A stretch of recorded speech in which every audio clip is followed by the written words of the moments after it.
Amis du jour, chalutations. Pour les petits nouveaux, moi c'est Sekhmet et je vous souhaite la bienvenue dans mon podcast littéraire. Dans mon émission, je vais tenter 3 fois par semaine de vous donner envie de découvrir des livres de tout poil, récents et moins récents. Alors, si ça vous tente, c'est par ici la suite. Aujourd'hui, je vais vous présenter Son espionne royale et le baron irlandais de Rhys Bowen, publié aux éditions Robert Laffont, collection La Bête Noire. Dans ce 10e tome, nous retrouvons notre irremplaçable Lady Georgiana de Glengarry Arano. Après le mariage de Marina avec son cousin princier, Georgie a été enlevée avec l'assistance de Queenie par Darcy O'Mara pour une virée en amoureux. Sur la route, la nuit, la neige et le froid commencent à tomber. Quand n'y tenant plus, Georgie interroge son amoureux sur leur destination. Darcy a prévu de l'emmener à Greta Green, en Écosse, afin de s'y marier en toute discrétion avant de pouvoir le faire en grande pompe. Georgie, qui est très à cheval sur l'étiquette, refuse d'aller plus loin avec lui tant qu'elle ne sera pas une honnête femme, ce que Darcy approuve, d'où sa surprise. Lady de Rannoch est sur le point de devenir Madame O'Mara dans quelques heures. Mais si seuls les obstacles sociétaux, comme son appartenance à la famille royale, sa religion anglicane, sa famille, l'affaire serait déjà réglée, mais maintenant c'est au tour de la météo de s'en mêler. Le blizzard épaissit de minute en minute, les contraignant à l'arrêt pour la nuit. Après avoir dû rebrousser chemin, ils trouvent une auberge miteuse, proche de la ville de York dans le Yorkshire, bien nommée Le Noyer. Darcy et Georgie partagent une petite chambre froide jusqu'au lendemain. Dès le lever du soleil d'hiver, les deux amoureux reprennent la belle voiture empruntée par Darcy et se rendent à York dans le but de prendre le train direct pour l'Écosse. Après une pause roborative bienvenue, notre couple prend le journal quand un article attire l'attention de Darcy. Thaddeus Alexander O'Mara, 16e baron de Killenny, dans le comté de Kildare en Irlande, a été arrêté et accusé de meurtre sur la personne de M. Timothy Blatt, l'actuel propriétaire des biens familiaux des O'Mara, comprenant le château et les écuries de course.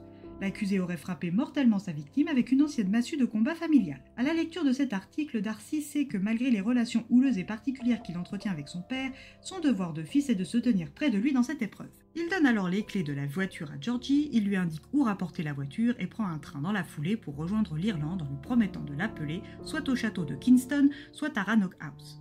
C'est donc à peine une journée plus tard que Lady de Rannoch rejoint le jardin de Kingston. À son arrivée inattendue, Georgie revoit la redoutable comtesse Imtrot sur le départ et peine à retrouver sa dame de chambre, l'incorrigible Queenie. Une fois réinstallée très sommairement faute de mieux pour l'instant, elle repart en direction du 16 Eaton Square chez la princesse Alexandra Zamonski. Cette drôle de douairière, comme l'avait qualifiée Darcy, est une femme d'une quarantaine d'années, au style affirmé et à la personnalité flamboyante. Georgie est bien reçue, puis invitée pour le dîner mondain qui est organisé dans l'heure à venir. Elle rentre se changer et y retourne. Lors de ce dîner, elle y fait la rencontre du comte et de la comtesse Rostov, Dicky Altrinchamp et Bubble Cantrell Smith, Sir James, le marquis de Chamboury, et enfin son cousin David, le prince de Galles et sa maîtresse, Madame Wallis Ernest Simpson. Après une trop longue et trop éprouvante journée, Georgie n'a plus qu'une envie, rentrer se coucher. Elle prend donc congé le repas juste fini et promet à son hôtesse de revenir. Le lendemain, Georgie et Queenie quittent leur appartement royaux et retournent à Rannoch House où la gracieuse et chaleureuse Fig les attend. Si son frère Binky, son neveu Podge et sa nièce Adélaïde sont toujours ravis de la revoir, pour sa belle-sœur c'est une toute autre histoire. Fig, qui se tient informée, sait déjà dans quelles affaires se trouve Darcy et en profite pour asticoter Georgie sans vergogne.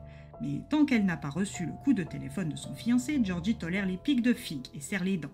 Le coup de téléphone ne se fait pas attendre plus longtemps, mais son contenu est à 1000 lieues de ses espoirs. Darcy est convaincu de la culpabilité de son père et sait qu'à l'issue du procès, ce dernier sera pendu. Les conséquences mondaines seront lourdes et il refuse d'imposer cela à la femme qu'il aime. Il rompt donc ses fiançailles et lui intime de ne plus le contacter. Georgie est effondrée et ne peut rester une seconde de plus face à Fig. Elle enfile discrètement son manteau et file chez son grand-père Cockney en banlieue londonienne. À l'issue de cette discussion, saura-t-elle quoi faire? Le rejoindra-t-elle en Irlande, en dépit des conséquences possibles? Darcy acceptera-t-il Georgie auprès de lui dans cette épreuve? Et surtout, le père de Darcy a-t-il vraiment tué l'Américain? À la suite de ce couple maudit, venez le découvrir.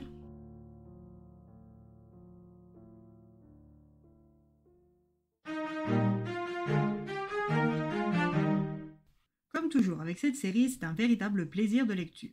Et ce tome fait bien avancer la relation qui lie Georgie à Darcy.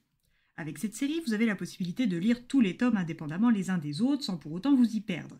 Mais je ne saurais trop vous conseiller que de les lire à fait pour une expérience livresque encore meilleure. Et bien voilà, j'en ai fini pour aujourd'hui. J'espère que cet épisode vous aura plu et vous aura donné des nouvelles idées de lecture.